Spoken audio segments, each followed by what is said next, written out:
warahmatullahi wabarakatuh. Saya Novi Damayanti dengan NIM 2105135856 kelas 2021C. Di sini saya akan membahas materi mengenai sastra yang digayakan dalam mata kuliah Sastra Melayu. Sastra Melayu cenderung disebarkan dan diapresiasi dengan lisan. Sastra lisan hidup di tengah masyarakat dengan variasi dialek Melayu dalam bentuk sastra suku komunitas.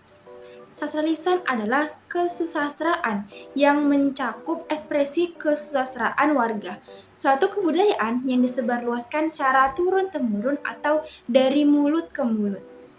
Sastra lisan termasuk kategori tradisi lisan yang berkembang di tengah masyarakat yang menggunakan bahasa sebagai media utama. Selain itu, penyampaiannya juga secara lisan, tetapi yang disampaikan dalam sastra lisan hanya bentuk kesusastraan lisan saja. Ada dua bentuk sastra lisan, yaitu sastra yang digayakan dan tidak digayakan. Sastra Melayu yang digayakan yaitu sastra yang hidup di tengah masyarakat menggunakan bahasa Melayu dengan dinyanyikan atau didendangkan. Kali ini saya akan membahas sastra yang digayakan saja. Adapun contoh karya sastra yang digayakan yaitu ada mantra, pantun, ungkapan tradisional, nyanyian panjang, koba, dan juga kayat. Yang pertama kita akan membahas terlebih dahulu mengenai mantra. Mantra adalah jenis puisi yang paling tua dalam sastra. Mantra diciptakan dalam kepercayaan animisme dan dinamisme. Ali Zabana tahun 1985 mengelompokkan mantra dalam kelompok bahasa berirama. Demikian pula Nur 1985 menyebutkan mantra sebagai puisi bebas yang dapat dikategorikan ke dalam bahasa berirama, sedangkan isinya merujuk pada hal-hal magis, perobatan, dan pembunuhan.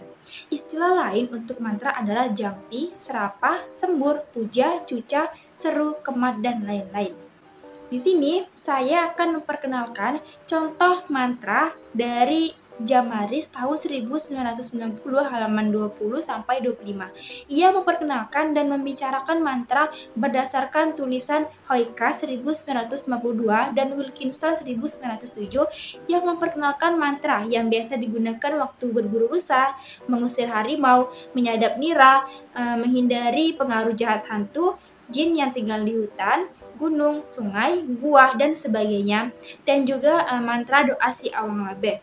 Nah, kali ini saya akan memperkenalkan contoh mantra doa si awang labe. Nah, berikut ini adalah contoh mantra doa si awang labe. Mantra doa si awang ini dipergunakan oleh pawang yang sudah beragama Islam. Kepercayaan lama kepada benda-benda gaib yang menimbulkan tenaga gaib dan sakti rupanya masih belum bisa dilepaskan sama sekali.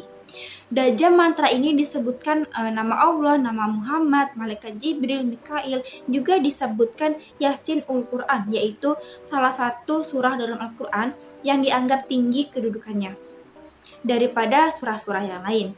Semuanya itu tidak lain dimaksudkan untuk menimbulkan tenaga gaib. Namun, sesudah agama Islam berkembang dengan baik dan telah meresap dalam hati rakyat, mantra ini tidak dipergunakan lagi. Karena dalam kepercayaan agama Islam, tidak ada benda-benda gaib dan sakti yang menimbulkan kekuatan yang luar biasa yang harus dimantrain.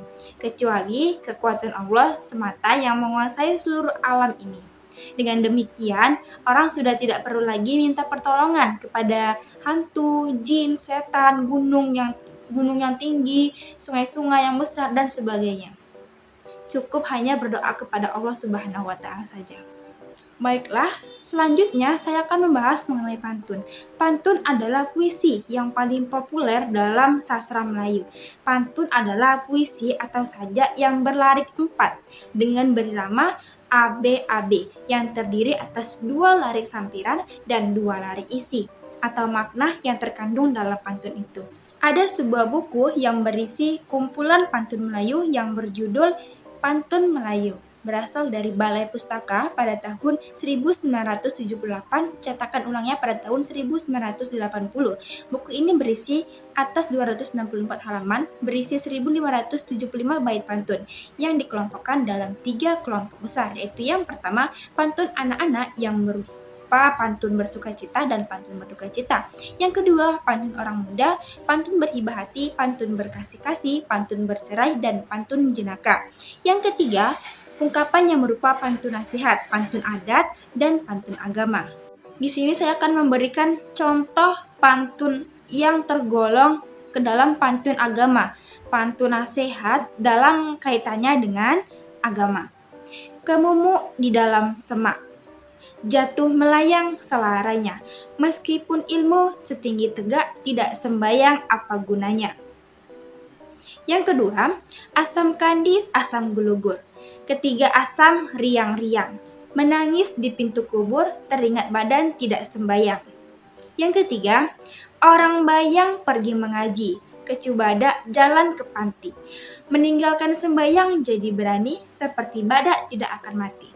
Pantun ini berasal dari Balai Pustaka tahun 1980 halaman 256 sampai 257. Baik, selanjutnya saya akan membahas mengenai ungkapan tradisional. Yang dimaksud dengan ungkapan tradisional adalah sejenis puisi yang jumlah liriknya bebas dan hanya terikat oleh irama-irama. Dalam ungkapan tradisional ini ditandai oleh susunan kalimat yang pendek, teratur, memanfaatkan pengulangan, dan paralelisme. Ali Zabana dan Nur menyebutkan ungkapan tradisional ini dengan istilah bahasa berirama. Memang dalam ungkapan tradisional ini iramanya sangat menonjol. Kata tradisional ditambahkan pada kata ungkapan dimaksudkan untuk membedakan ungkapan tradisional dengan angkapan. Istilah ungkapan tradisional ini digunakan oleh Effendi tahun 1989 dalam bukunya yang berjudul Lingkapan Tradisional Melayu Rum. Baik, di sini saya akan memberikan contoh ungkapan tradisional yang berasal dari buku Ungkapan Tradisional Melayu Riau dengan judul Orang Tua. Ini adalah contoh ungkapan tradisional yang berjudul Orang Tua. Baiklah, selanjutnya saya akan membahas mengenai nyanyian panjang. Nyanyian panjang merupakan jenis sastra lisan bercorak naratif atau cerita yang dipertunjukkan oleh tukang nyanyian panjang dengan cara dinyanyikan atau dilagukan. Istilah nyanyian panjang mengandung arti nyanyian yang bermakna pertunjukan dan panjang yang bermakna waktu yang diperlukan untuk penyampaian. Biasanya nyanyian panjang ini bisa sampai 7 hari 7 malam atau 4 hari 5 malam. Sastra lisan nyanyian panjang yang terdapat di Kabupaten Pelalawan yang pada dahulunya merupakan hiburan rakyat Pelalawan, khususnya bagi masyarakat Petalangan. Jadi nyanyian panjang ini berasal dari Kabupaten Pelalawan. Tidak ada buku rujukan yang mereka jadikan pegangan karena nyanyian panjang termasuk kategori kelisan primer.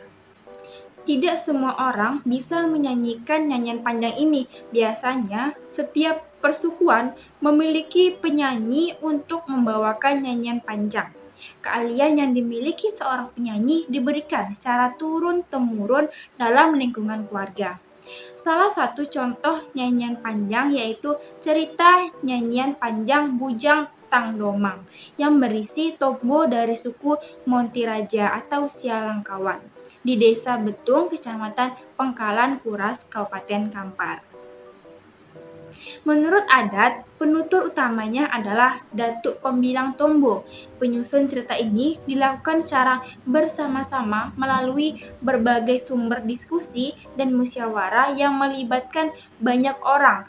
Maka Montiraja beserta pemangku dan pemuka adat dan orang tua-tua persukuannya menyepakati bahwa cerita nyanyian panjang Bujang Tang Domang ini dituturkan atas nama Montiraja. Selanjutnya kita akan membahas mengenai koba. Koba yang berarti kabar dalam bahasa Melayu adalah kesenian sastra lisan yang berasal dari Kabupaten Rokan Hulu. Koba merupakan salah satu bentuk sastra lisan yang sangat digemari oleh masyarakat Melayu Riau, khususnya masyarakat Pasir Pengarayan. Koba merupakan sastra lisan bergenre cerita yang disampaikan dengan gaya diceritakan, dinyanyikan, dan diiringi alat musik, serta menggunakan bahasa Melayu. Koba dituturkan, didengarkan, dan dihayati secara bersama-sama pada peristiwa tertentu berkaitan dengan upacara perkawinan, upacara menanam dan menuai padi, kelahiran bayi, dan tujuan magis. Pelaku koba biasanya disebut sebagai pengkoba atau tukang koba. Koba dapat ditampilkan baik oleh laki-laki maupun perempuan. Cerita yang dikisahkan bersifat menghibur, biasanya disampaikan di hadapan halayak pendengar dengan menggunakan alat musik pengiring, yaitu babano. Karya budaya ini telah hidup sejak akhir abad ke-19 pada abad ke-20 awal hingga pertengahan. Koba merupakan kesenian hiburan yang banyak ditunggu orang. Saya akan menampilkan contoh bekubo yang berasal dari Pasir Pengarayan. Lailah kunun sebuah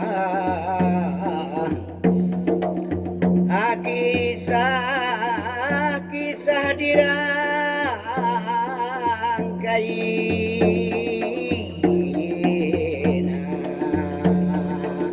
jadi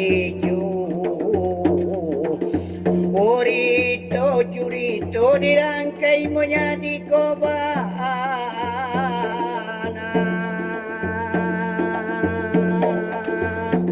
koba bonamu diurang banyak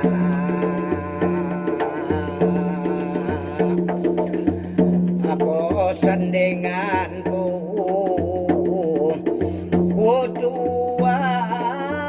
potua ni moyang kita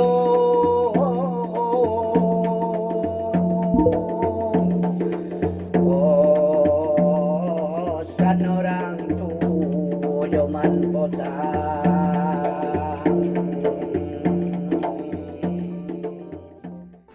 Nah, pada contoh bekubo tadi berisi pesan dan petuah nenek moyang zaman dahulu yang disampaikan oleh Datuk Moge. Jadi pada video sebelumnya yang menyampaikan bekubo itu adalah Datuk Moge.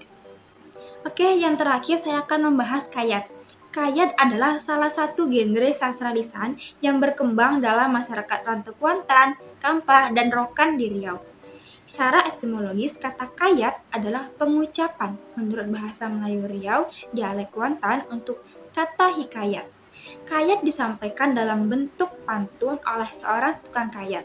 Pada mulanya, kandungan kayat ini bernuansa Islam, tidak sekedar untuk hiburan, tetapi berisi pandangan dan perilaku hidup sehari-hari dan dibungkus dengan cerita-cerita tentang kepahlawanan Islam atau gambaran kehidupan sesudah mati. Masyarakat Rantau Kuantan mengenal di antaranya Jumat dan Juman sebagai tukang kayat yang mumpuni di zamannya. Mereka dan kelompoknya sempat menjadikan kayat sebagai bagian dari tradisi lisan yang menjadi kebanggaan masyarakat Kuantan Siningi. Penyajiannya dapat dilakukan di dalam atau di luar rumah. Waktunya malam hari, mulai dari selepas sholat Isya dan berakhir menjelang sholat subuh. Saya akan memberikan contoh kayat, yaitu kayat ludah. Saya akan menampilkan video contoh kayat ludah.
pada saat acara tertentu saja. Kayak ruda ini dituturkan pada saat acara kematian. Kayak ruda dituturkan bermakna untuk mengantar keluarga yang meninggal ke alamnya. Dan kayak ini dimulai setelah Isya hingga azan subuh, dan kemudian kayak ruda ini juga dituturkan saat turun mandi anak yang baru lahir dan dituturkan setelah Isya hingga malam.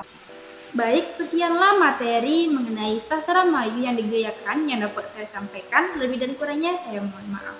Saya Novi Damayanti, saya akhiri. Wassalamualaikum warahmatullahi wabarakatuh. Terima kasih.